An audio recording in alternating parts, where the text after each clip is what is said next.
Hello, I'm continuing my videos on games that I own but I've only played once, and as you can see here, the next is The Godfather, Corleone's Empire. I played this last in early 2018.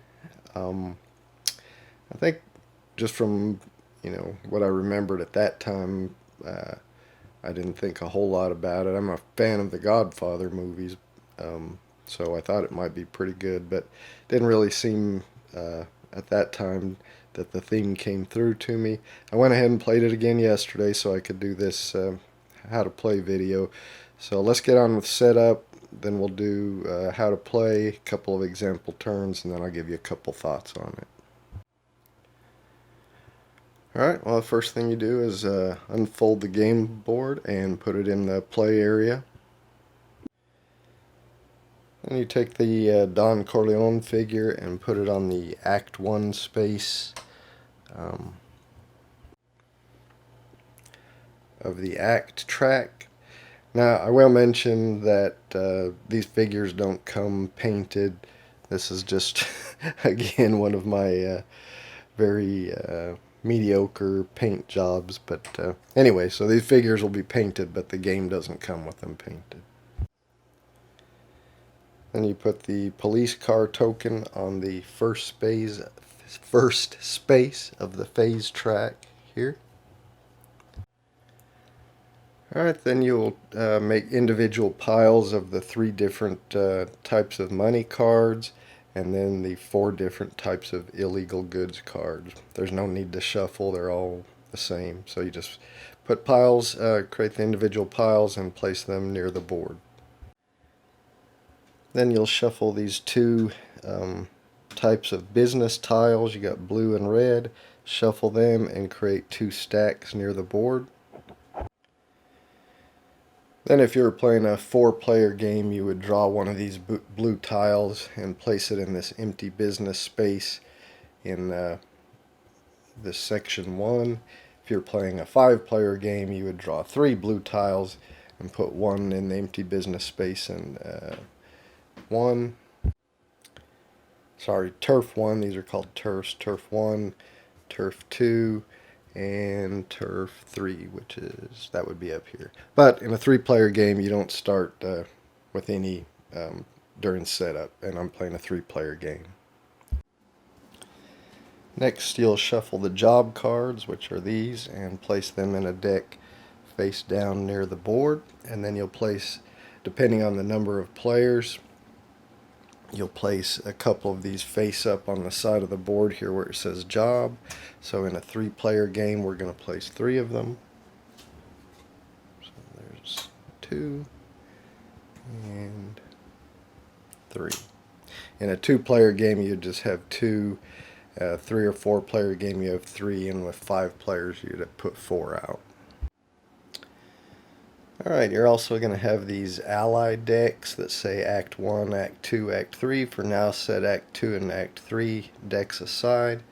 Shuffle up the Act 1, 6 Act 1 ally cards, and then depending on the number of players, you'll deal out a number here at the bottom. So for a 3-player game, you'll deal out 2 ally cards.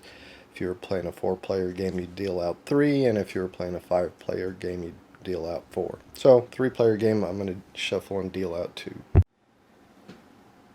So I've dealt out 2, the police chief and the union boss. The unused, undealt act cards for that act just go back in the box, not used for this game. I just noticed I left out the number 3 money cards. There should be 1, 2, 3, and 5. I think previously I just had the 1, 2, and 5s out. Alright, next each player will choose a family that they want to play, and then take all the components that belong to that family, starting with 1 metal suitcase. The families all have a color, so I'm going to be playing blue, green, and red. So you can see the color of the suitcase here is blue. It's just empty right now. Get 9 control markers. 2 thugs. They have this square bottom, unless you're playing just a 2-player game, in which case you'll get 3 thugs. And 3 family member figures. You can tell them because they have the round bottom. Each player will only keep their Don figure, and then they'll place their Consigliere figure next to Act 2 here, and they'll place their Heir, H-E-I-R figure next to Act 4. And there's pictures in the manual to tell you which figure is which. So for the blue that I was playing there, that's the Don figure, Leoluca Matarazzo. So that's this guy. And then James Spider O'Reilly is my consigliere, and Tenino Matarazzo is my heir. So anyway, you look at these pictures to determine for each family. You got yellow, blue, red, green, purple, which one's your Don, which you keep, and then which one is your consigliere and your heir that you put near Act 2 and Act 3. Alright, so as you can see, I've got those figures placed for all 3 players. Got my suitcase control markers, thugs, and Don for the green player. Suitcase, control markers, thugs, and Don for the red player. Then you'll place next to the board the 3 ally figures. They have a green or a gray base, and you got the mayor, the what is this guy? The union boss, and the police chief. And you just place them near the board somewhere. So I'm just going to set them right there. Then each player gets one $1 money card, one $2 money card, and one $3 money card. You'll notice all these cards have the same back as the job cards and also of these illegal good cards. So when you have cards in your hand, other players never know, what you have in your hand, whether it's money or jobs or illegal goods. So each player get a 1, 2, and 3, and also 2 job cards. And of course you keep your hand hidden from the other players. So I've dealt that for each of my players. $1, $2, and $3 money and 2 job cards for each player. And again, in playing against other players, you would keep your hands hidden from the other players. And finally, you give the horse head token to the player who last watched The Godfather, or you randomly decide who's going to get this. But this is basically the first player token, so as usual I start with my player here over on the left. And that's it. That's set up, and now we're ready to start the game. Alright, so how do you play? Well, the game is divided into 4 acts, or rounds. They're called acts in this game. And then each act is broken up into 5 phases, which is marked by that police car there. And the different phases are open new business, family business, turf war, bribery, and then tribute to the Don. Alright, so in the first phase of the first act, open new businesses, and it kind of shows you here, you'll turn over a new blue tile, and that will go in the lowest number available turf, which in a 3-player game that's going to be turf 1. So you'll draw a new blue business and put it here on this empty business space in turf 1, because that's the lowest available. Remember, in a 4 or 5-player game, I mentioned you'd start with some of these. You would draw some of these tiles when you're setting up the game, so your first available would not be turf 1 in a 4 or 5-player game. But anyway, in a 3-player game, open new business phase, we draw 1 blue tile. You'll draw a blue tile in the first and second act, and a red tile in the third and fourth act. The red tiles are a little more powerful. But anyway, drew a blue tile, put it in the first available turf, and so we got the Genco business in turf 1 along with the barber shop. And that's really all there is to the family business, the open new business phase. You just draw a tile and put it on the board. So next we move to the family business phase, which is where really the meat of the game takes place. So in the family business phase, players will take turns, starting with the first player, which is the player that has the horse head token. They get to take a turn or an action. Then play will pass to the player on their left. They'll get to take a turn or an action, so forth, on to the next player, then back to the first player. And you can continue to take turns or actions as long as you have figures available in your play area. Once you're out of figures, then you can't take any more actions for that act or that phase. So let's talk about the different actions you can take on your turn. Well, one of the things you can do is play a thug. Now, remember, a thug is the ones with the square bases. You can play a thug on any empty front end of a business. The businesses are broken down into a front end and a back end.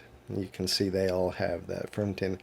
Well, the front end you can see has a square space, so that is where you can play a thug. So you can play a thug at any business on the board to the front end where it has an empty spot. You can't play where another thug is.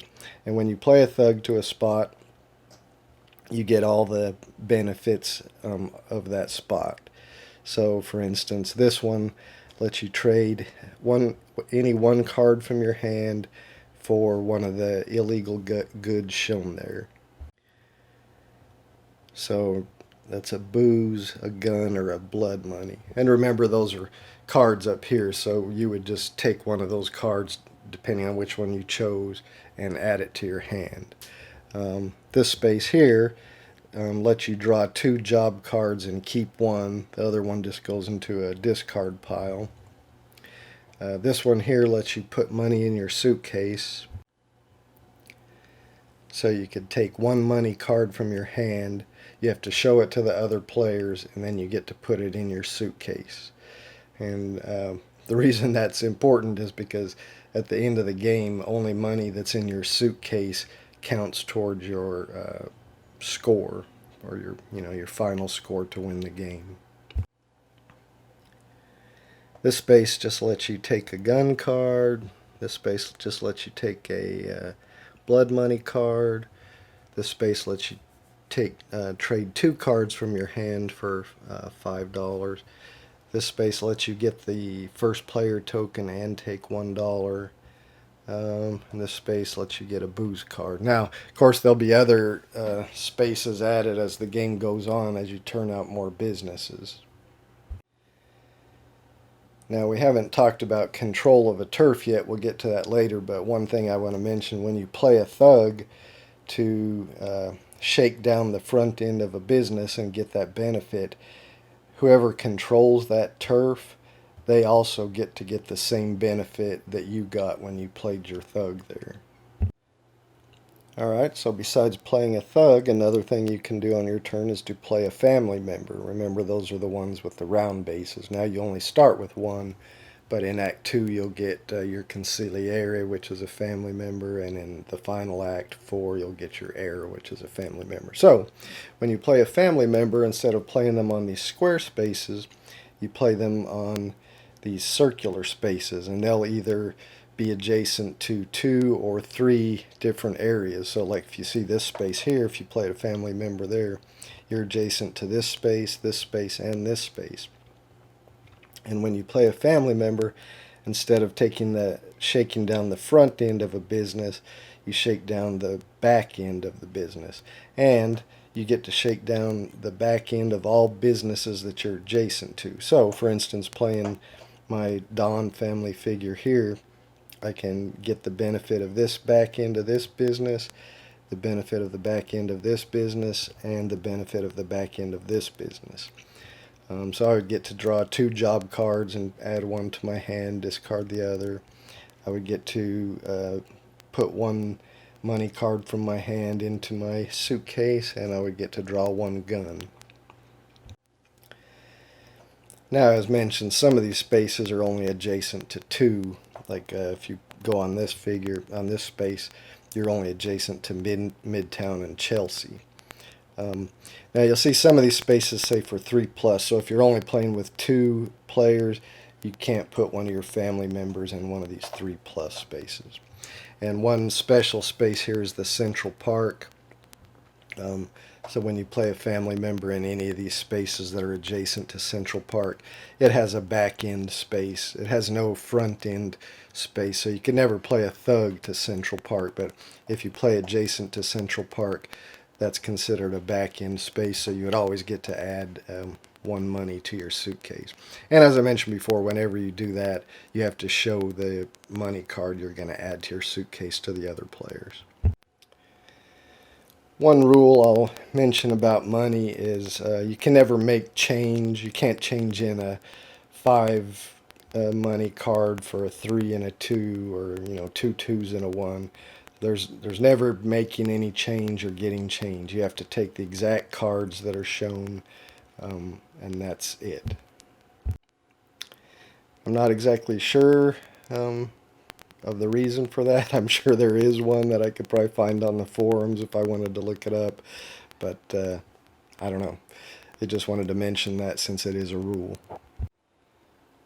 Alright, another action you can do on your turn is to complete a job. Now you remember you start with 2 job cards, and then there's some job cards on the side of the board here, public job cards. So if you want to complete one of these jobs that are available here, you can do that, or you can complete a job in your hand. And to complete a job, you simply have to have the cards that are specified here on the top left. So to complete this job, drive-by shooting, you'd have to have 2 gun cards, and you would just discard them back into their pile of illegal goods, and then you get the benefit that's shown down here. So you could gun down 1 figure from up to 2 different players, and you could get 2 $2 cards. Now remember, I said you have to take exactly what it says, so you couldn't take a 3 and a 1. You have to take 2 2s. But those go into your hand, and then you could gun down. And when you gun down a figure, it has to be a figure on the board. So with this one, you could gun down 1 figure from 2 different players. And when you gun them down, you just take them off whatever spot they are on the board and put them here in the Hudson River. And then the players won't get the benefit from them when when we get to the turf wars phase. So anyway, that's it. So you can complete a job by discarding the cards that are required to complete the job, and then you get the benefit shown there. Now, I will mention, although completing a job doesn't cost you a figure, you cannot do any actions, complete a job, any actions if you don't have some figures in your reserve. If you've already placed all your figures on the board, then you're done. You can't do any actions even if they don't cost a figure, like a job card. And another thing, after you complete a job, you put your completed job into your suitcase, because at the end of the game they'll be worth benefits, which we'll get to here shortly. If you decide to take one of the public jobs and complete it, it still goes into your suitcase, but you don't refill that public job at this time. That'll happen later in another phase.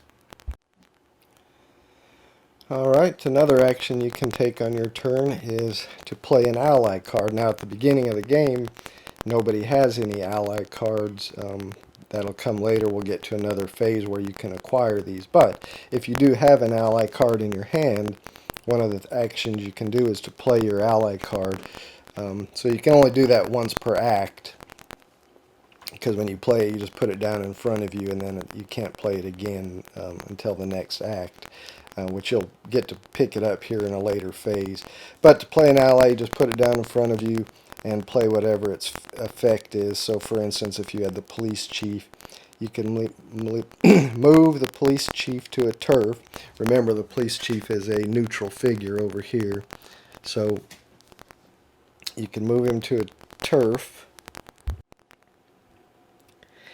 and then you can move any 1 figure out of that turf to another space, and it gets no ability. So basically you can use the police chief if a player had a thug in here, you could play that ally to move the police chief in that into that turf, and then you get to choose any one figure and move it out of that turf to another space somewhere else on the board, but it doesn't get the ability of it. So anyway, all the allies have different abilities, but one of the actions you can take is to play an ally. And again, even though that doesn't use one of your figures, if you don't have any figures in your reserve, you can't take any actions, you can't play an ally. So those are really all the actions a player has a choice of doing, either playing a thug to shake down the front of a business, playing a family member to shake down the backside of, several businesses, completing one job, either from their hand or from the public space, or playing an ally card if they have one, which again in the first act nobody would have one. So all the players would continue taking actions until they don't have any figures left and can't take any more actions. Once all the players are done and can't take any more actions, you move on to the next phase, which is the turf war phase. In the turf war phase, you're determining who controls each turf. So you start with the lowest number, turf 1, and you count the number of figures that are basically giving influence in there. So your figure has influence in a turf if they are in the turf or adjacent to the turf. So, for instance, you'd start with turf 1, which is Wall Street. Green has one player in here, and blue has one player because he's adjacent to 3 turfs. So, if it's a tie in influence, nobody controls it. So in this case, nobody would control turf 1. So then you go to turf 2. We're going to be similar. Blue has one figure in here, but green has one adjacent. So nobody controls turf 2, so you would not put a control marker. Up here in turf 3, green is the only figure that has influence in there. So he would have control of that turf, so he would get to put one of his control markers on the control marker space. Turf 4, again, it would be a tie because blue has one in there, but green has one adjacent, so that's one each, so nobody would get to put a control marker there. Turf 5, red is the only one with a figure in there, so red would end up getting control of turf 5, so he would put a control marker. Now turf 6, Midtown, blue has one adjacent, red has one adjacent, and neutral has one adjacent. Remember, the neutral figures, the mayor, the union boss, and the police chief, they count. If they're tied, like if it was just red and the neutral and they each have one, then nobody would get control because neutral has equal to the player. In this case, it's actually blue and red and the neutral all tie for one influence, so nobody would get influence here. However, over here in Chelsea, turf 7, red has 2, where blue only has 1 and neutral only has 1. So again, red would control this turf, so they would get to put a control marker. And remember, in later rounds, if you control a turf and somebody places a thug in a business in your turf and gets to shake down the front end of the business, whatever the benefit they got, you also get that same benefit. Now, let's say in the next act, when you're doing the turf wars and you're determining who controls this territory. For instance, in this case, green has 2, blue has 1, red doesn't have any. So green's going to control this territory or this turf. Now, you don't remove reds, you just put greens on top. So whoever has the marker on top actually controls the territory at that time. You don't remove the other one because at the end when you're determining scoring, whoever has the most markers in a stack will get a benefit, which we'll talk about later. But anyway, that's how you do the turf wars. You see who has the most influence in each turf and then place a control marker there for that player. And then we move on to the bribery phase. So in the bribery phase, that's how you actually gain these ally cards. So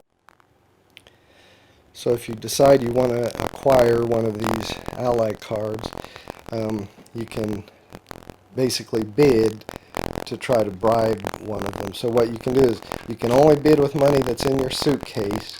You'll take whatever you want to bribe with hidden from the other players, and you'll stick it in the lid of your suitcase like that. So in this case, if player 1 wanted to bid $3, he would do that. This player, maybe he only wants to bid 2. He puts it in the lid of his thing, and the same place with the third player. Then when everybody is ready, you reveal what you placed in your lid. Whoever bid the most discards that amount, goes back into the common money pile, and they get their choice of which ally to choose. So, if he may choose this one. Whoever bid the second most gets to choose the remaining card. There's always one less ally than the number of players, so there'll always be somebody who didn't get an ally. Now, if you bid the least and don't get to get an ally, then you don't lose your money. The money just goes back in your suitcase. The other players that did bid have to put the money they bid into the common pile and take their figure or their ally card. Now, if there's a tie for who bid the most or second most, that's determined by player order. So whoever has the horse head token, if they tied with somebody else, then they would get to choose first and then the other player. So again, just to reiterate, you can only bid with money that's in your suitcase. You can't bid with any money that's in your hand. So it's always good to try to suitcase your money during the rounds, because again, that's only what you can use to bid with for allies, and at the end of the game, for totaling your score, it's only the money you have in your suitcase that's going to count. So that ends the bribery phase, and then you go to the final phase, which is Tribute to the Dawn. So the first thing you do in the Tribute to the Dawn phase is take back into your hand any allied cards you'd played during that family business phase, or any new ally cards you just acquired in the bribery phase. You take those back into your hand.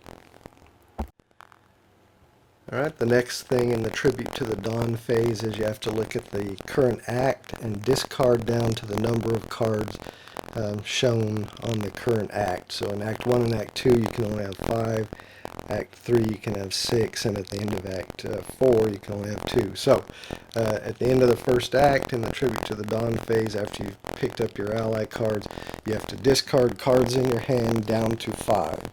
So any money card you discard or illegal goods card you discard, they just go back into their common pile.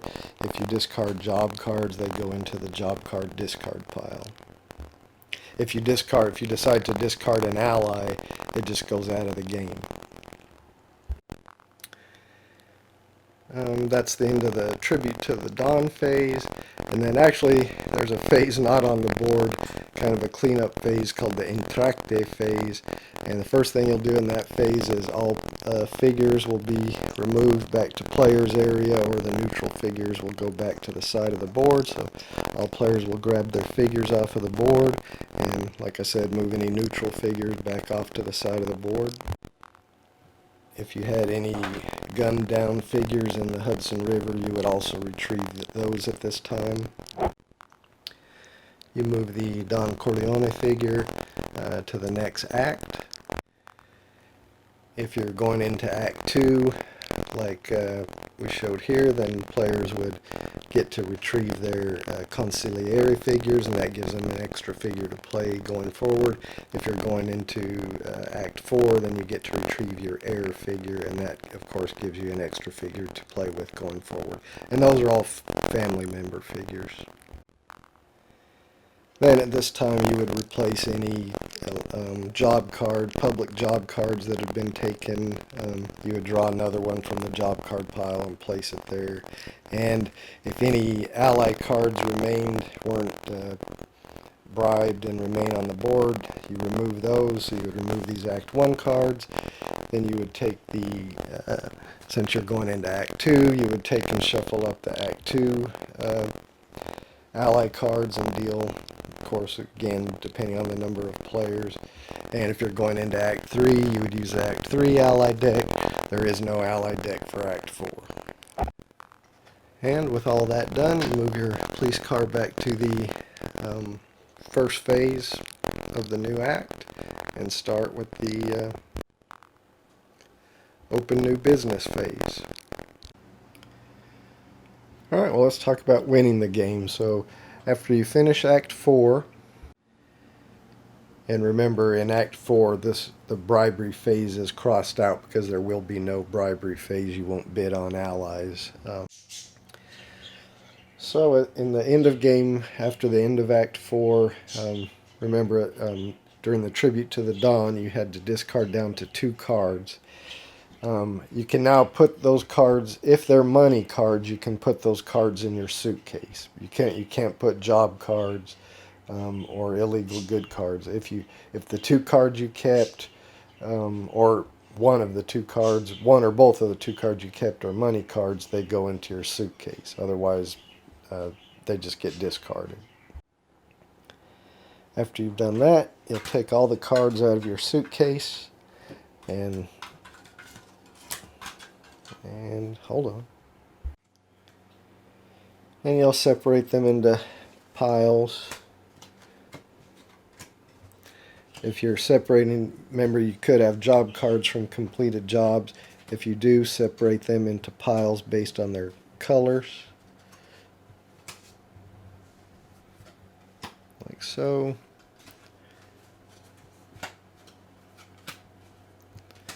Then you're going to assign bonuses. So then you'll look at each turf and players will get $5. The player with the most control markers in the stack will get $5. So in this case, blue and green both have 2, so they're tied. If there's a tie, the player with the topmost marker of the tied players will get the money. So in this case, green would get $5 added to his money.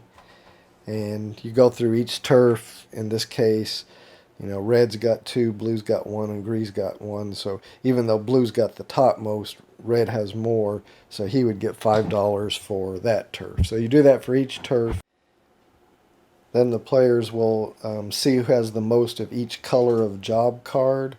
So, the player that has the most blues will get $5. Player that has the most greens will get $5. Player that has the most grays will get $5. Person that has the most yellows will get $5. If there's a tie for the most of a color, then all tied players will get the $5. After getting money from those bonuses, you'll just add up all your cash, and the player who has the most money is the winner and the dominant family in New York. If there's a tie for whoever has the most money, then it's whoever had the most dominance in turf when you were adding up, who got the turf dominance bonus. Whoever controlled the most of those or got the most dominance for those, then they end up being the winner. And that's it. That's how you play the game. So that's pretty much how you play The Godfather, Corleone's Empire. It's not very difficult. So let's go ahead and play a couple of example turns just to cement it in there, and then I'll give you a couple thoughts on the game. Alright, I've reset the game back to more or less how it should be at the beginning of a game. So let's go through a couple of turns. So first we do the open new business, first phase in the first act. So we draw a blue, put it in the lowest numbered turf, which is going to be turf number 1, Wall Street. So we got the Best & Co. department store. Alright, now we go to the family business phase. Starting with the first player, he decides an action or turn he wants to take. So he looks at his job cards and sees, what he needs if he wants to complete one of those job cards, which illegal goods he needs, or maybe if he wants to do one of these public ones. This one only costs 1 gun, but there's nobody to gun down. But right now, maybe he just wants to bank some of his money. And he wants to get control of territory. So since he's first, he's going to go put his Don figure here. And then he gets to do the back end of all these businesses. So he gets to bank some money. or I guess not bank it, but put money in his suitcase. So he has to show what he's going to put in there. He shows all the players. He's going to put a $3 in there. Okay, so he's done that. He gets to take a gun card, so he takes that, adds it to his hand of cards. Remember, this is all his hand of cards here. Your money and everything is all your hand. He gets to draw two job cards and keep one and discard the other. So muscle in and extortion. He's going to keep extortion, discard this one. And he gets $1 for this one. Alright, so that's his turn. Go to the next player. Alright, we'll come to the red player. He's going to put his Don on a space. He's going to come up here and put his Don here on this space, so he gets to do the back end of this space, Chelsea and Central Park, so he gets to get an illegal good of a booze and add that to his hand. He gets to suitcase one money, so he's going to suitcase a 3, show it to the other players. And he actually gets to suitcase another money because of Chelsea. So one for Central Park and one for Chelsea. So he's going to suitcase his 2, so he shows that to the other players and sticks it in his suitcase. Alright, we'll come to player 3. We'll just say he wants to get some booze too, or some machine gun, or some guns. But he wants to get a booze, so he's going to put a thug here up in the upper west side. And he's shaking down the front end, so that allows him to get a booze card. And that's pretty much all he gets. So now we go back to the blue player. Well, blue player has this gun card, and there's this job that only costs 1 gun. Take the cannoli, gun down an enemy thug. So he says he's gonna play that, so he takes it, plays the 1 gun that just goes back in the common draw pile for the gun. He gets to gun down an enemy thug. Well, there's only 1 enemy thug on the board, green's player. So he goes into the Hudson River, and blue gets 3 money. That goes in his hand, but now for this completed job, it goes into his suitcase. And remember, that'll count towards his, remember the most of each color of job is going to get $5 at the end when you're getting ready to determine the winner. And he was allowed to do that, even though it didn't cost him a figure, but because he still has 2 figures. If you don't have any figures left in your play area, then you can't do a job card or play an ally card. Alright, well, we're back to the red player. He's got this can't refuse job card that only costs 1 booze, and he has 1 booze, so he's going to play that. So he's going to spend his booze. And this other players discard a card. You may choose one and suitcase it. So the other 2 players are going to each discard a card. So blue, he just decides he's going to discard a $1 bill, and we'll say green, he thinks he's going to do the same thing. So they discard those, then red picks them up, looks at them, and he chooses one he's going to keep. The other one gets discarded back to its common pile, and the one he keeps, whether it was a job card or a money card, whatever it was, he gets to suitcase it. And because he played this job, he gets to suitcase it also. Oops. And he gets $3, but that goes into his hand. So let's get that. It goes into his hand. Alright, we're back to green player's turn. I think he's going to play his Don, and he's going to play him here in this space, so he gets the back end of both Brooklyn and Queens. So he gets a blood money card that goes into his hand, and he also gets to bank or suitcase some money, so he's going to show everybody this 3, and he's going to suitcase that 3.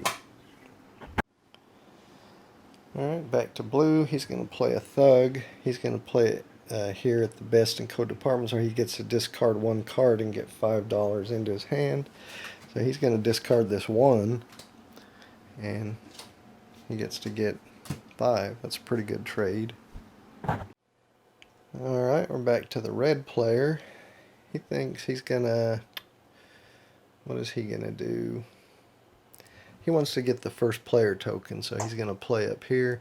That's gonna give him, he's gonna shake down the front end here, and he's gonna get the first player token and a $1. So he takes the first player token from the blue player, puts it in his play area, and adds a $1 card to his hand.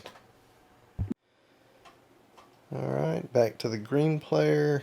He wants to get a gun card, so he's going to play to the front end of the gun dealership, and so he gets to draw a gun card into his hand, and that's going to be his action. Back to the blue player. He's got some jobs that require blood money, and he doesn't have any, so he's going to play over here to the Korean laundry, shake them down, get himself some blood money, so he gets one blood money card. And back to the red player, and he decides he wants to suitcase another suitcase that 3 he's got, so he's going to play to the front office, the front of the accounting office. That allows him to suitcase a card, so he's going to show it to everybody that he's going to suitcase this 3, puts it in his thing, and now he's done. Now everybody is out of figures, so even if they had job cards or something they could do, that's it. And they don't have any figures left, so we just go on to the next phase, which is the turf wars. So we start here in Wall Street. Blue has 1-2 influence. Nobody else has any influence, so blue gets to put a control marker in Wall Street. In Brooklyn, blue has 1 influence and green has 1, so that's a tie, so nobody's going to get to put any there. In the Upper West Side, red is the only one with any influence there, or Upper East Side, so he gets to put a control marker. In Queens, green is the only one with influence in Queens, so green will get to put a control marker. When we go to the Upper West Side, red is the only one that has any influence in the Upper West Side, so he'll get to put a control marker there. Now we come to Midtown. Blue has 1 influence and green has 1 influence, so it's a tie in Midtown, so no control marker.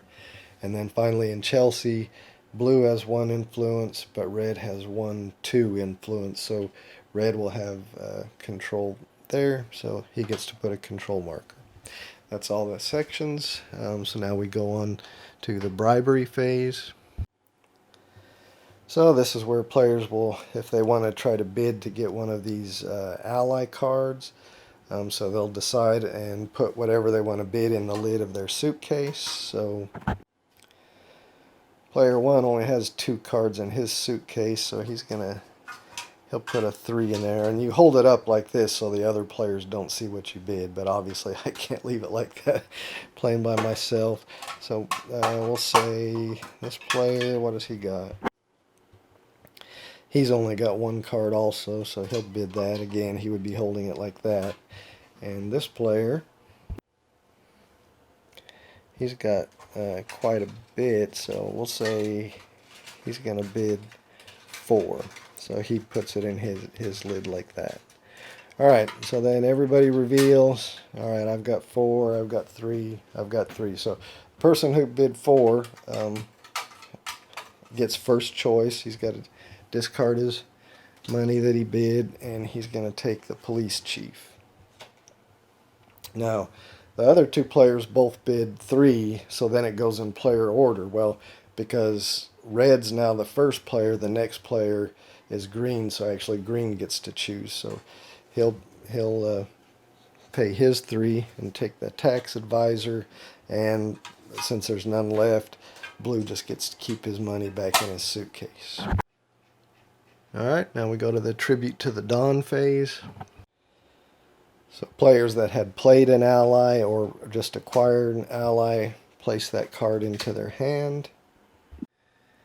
Now we discard our hands down to the current hand limit of the current act, which is 5. So we've got 1, 2, 4, 5, 6, 7. So I got to discard 2 cards. So I'm going to discard Shakedown and intimidation. So now I'm down to 5. 1, 2, 3, 4, 5, 6, 7. So I'm going to discard backroom deal and I don't know, and a gun. And finally we come to this guy. He's only got 2 cards, so he doesn't have to... Oh no, he's got 4 cards. Sorry, but he doesn't have to discard. So now we're at the Untitled phase, so all players will gather their figures back off of the board.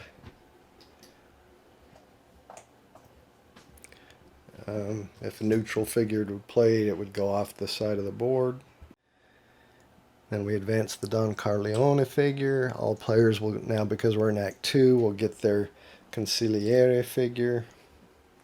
That'll give them another figure for the next round. Then we replenish the jobs. There's only one job that needs to be replenished, so we draw one, stick it here. And then we have to replenish the allies, so we get the Act 2 ally deck, shuffle it up, and deal 2 out for 3 players. So we got the Hollywood... Oh, that's Act 3. I need Act 2. Alright, let me do that again. We'll say I shuffled up and drew those. Alright. Family accountant and police evidence manager. And that's it. Now we would be ready to start the next act. Starting with the open new businesses. And the only difference is in this round, remember, if somebody were to play to the front end of one of these businesses, the blue player would also get whatever benefit.